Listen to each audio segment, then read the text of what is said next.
নাসিক ১ নং ওয়ার্ডের ড্রেনের ময়লা আবর্জনা এবং কংস নদী পরিষ্কার কাজের শুভ উদ্বোধনী অনুষ্ঠানে প্রশাসক অ্যাডভোকেট মোহাম্মদ শাখাওয়াত হোসেন খান বলেন যে এই উদ্যোগ কথা বলতেছেন, বক্তব্য দিলে তো ধরা বক্তব্য দিতে হবে। বক্তব্যের মাধ্যমে আপনার কথা বুঝবেন না, কিছু কথা বলে আপনাদের আমি আমার বক্তব্য সংক্ষিপ্তভাবে উপস্থাপন করবো। মানুষের যে অধিকার, এই আপনারা নিচে নেমে বলেন, নিচে নেমে বলেন, এই 7 খুন এই সিদ্ধিরগঞ্জে হয়েছে। সিদ্ধিরগঞ্জের সন্তানরা জীবন দিয়েছে। আজকে আমাদের এখানে আইনজীবী চন্দন সরকারও এখানে জীবন দিয়েছে। আসলে এখানে যারা জীবন দিয়েছে তাদের মধ্যে অনেকেই কিন্তু আওয়ামী লীগের লোক ছিল এবং আওয়ামী লীগের লোকেদের মেরে ফেলছে। কিন্তু আমরা সেই দিন আওয়ামী লীগ দেখি নাই। যা মানবতা বিরোধী অপরাধ হয়েছে, সেই অপরাধের বিরুদ্ধে আমরা এই বাংলাদেশে আন্দোলন সংগ্রাম করে তাদেরকে ফাঁসির স্থলিতে ঝুলাবো। আমি বলতে চাই আজকে এখানে আমরা কেন উপস্থিত হয়েছি। আপনারা দেখবেন এখানে লেখা আছে যে নারায়ণগঞ্জে এই কংস নদী ছিল, সেটা কংস নদী আমাদের এখান দিয়ে নৌকা লঞ্চ চলত। সেই কংস নদী এক পর্যায়ে খাল হয়ে গেছে, কারণ দখল হয়েছে। সেই খাল এখন আবার সেটা ভরাট হয়ে যাচ্ছে। সেই অবস্থা থেকে অন্তত খালটিকে বজায় রাখার জন্য নারায়ণগঞ্জ সিটি কর্পোরেশন পদক্ষেপ নিয়েছে। আমরা এই যে রবি ভাইকে রোগী আছে ওয়ার্ডের মধ্যে হাঁটার ব্যবস্থা ইনশাআল্লাহ করে দেব এবং ইতিপূর্বে এই কাজের দায়িত্ব দেওয়া হয়েছে। আশা করি তারেক রহমান বলেছেন যে তার চেয়ারটা খুব গরম, এটা খুব কষ্টের চেয়ার। আমি মনে করি আমার সিটি কর্পোরেশনে যে চেয়ার আছে সেই চেয়ারটাও কিন্তু কষ্টের, কারণ প্রতিদিন হাজার হাজার মানুষের সাথে আমার কথা বলতে হয়। সেই চেয়ারে বসে আমার প্রতিদিন হাজার হাজার মানুষের বিভিন্ন দাবি দেওয়া পূরণ করতে হয়। সেটা পূরণ করতে না পারি যুক্তি দিয়ে বুঝিয়ে তাদেরকে শান্ত করে ফিরিয়ে দিতে হয়। আমি এরকম একটি মানুষ, আমি মানবতাকে পছন্দ করি, আমি ন্যায় বিচারকে পছন্দ করি। আমি এই জন্য আপনার সিদ্ধিরগঞ্জবাসী গত 16 বছর নিগৃহীত ছিলেন, উন্নয়ন বঞ্চিত ছিলেন।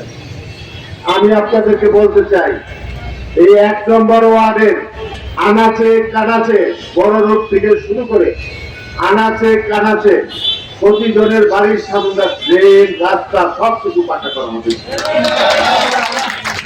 তবে আমাদেরকে সময় দিতে হবে। করতে সরকারি কাজ প্রজেক্ট পাস করতে সময় লাগে, সেগুলি আমাদেরকে সময় দিতে হবে।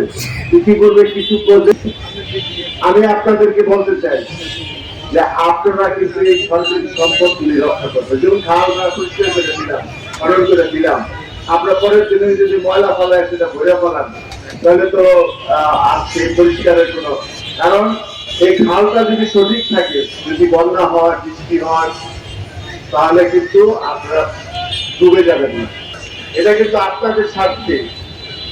শুধু তাই নয়, খালের মধ্যে ময়লার আবর্জনা ফেলবেন, সেই আবর্জনা মাধ্যমে বিভিন্ন ধরনের মশা বিভিন্ন রোগ বাহিত বিভিন্ন বিষয়ের জন্ম হবে। সেটা সেই রোগটা কোথায় যাবে? এই এলাকার মানুষের হবে। আজকে ডেঙ্গু রোগ দেখা দিচ্ছে। ডেঙ্গু রোগটা কেন? মশার জন্য, মশা বাহিত একটা রোগ। সেটা দিলে রোগটা হইলে অনেকে মারা যান। গত বছর 1000 উপরে মানুষ মারা গেছে সারা বাংলাদেশে। ইনশাল্লাহ এই পর্যন্ত নারায়ণগঞ্জে এই বছর আগামী দিনে আগামী যে দিনগুলো আছে, বর্ষাকালের যে সময়গুলো আছে, এই সময়ের মধ্যেও কোন মানুষ যাতে মারা না যায় সেই ব্যাপারে আমরা সচেষ্ট থাকবো। আমরা সচেষ্ট থাকলে হবে না, আপনাদেরকে সচেষ্ট থাকতে হবে।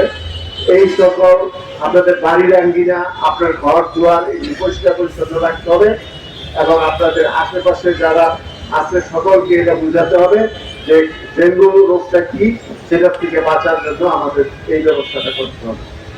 আমি আরেকটা কথা বলতে চাই, যেহেতু মহিলারা আছে, আমি একটা সুখবর দিতে চাই। বর্তমানে ক্যান্সার রোগটা কিন্তু একটা বিশাল জটিল রোগ।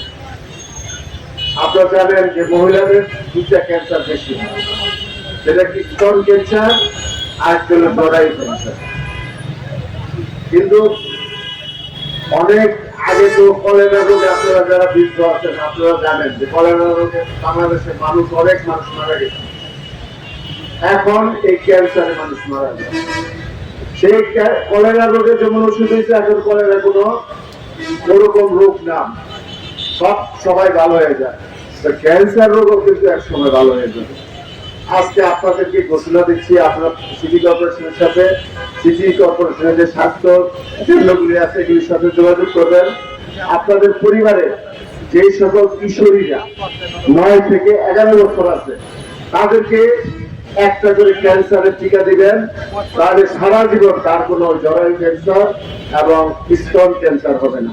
এটা আপনার মনে রাখবেন। একবার এটা বিনা পয়সা, এটা কিন্তু টাকা দিতে হবে না। শুধু আপনার সন্তান যদি 9 বছর থেকে 11 বছর হয়ে থাকে, আপনার সেটা দিয়ে সেই টিকাটা দিবেন, তাহলে কিন্তু আপনার সেই সন্তান সারা জীবন এই ক্যান্সারের হাত থেকে রক্ষা পাবে।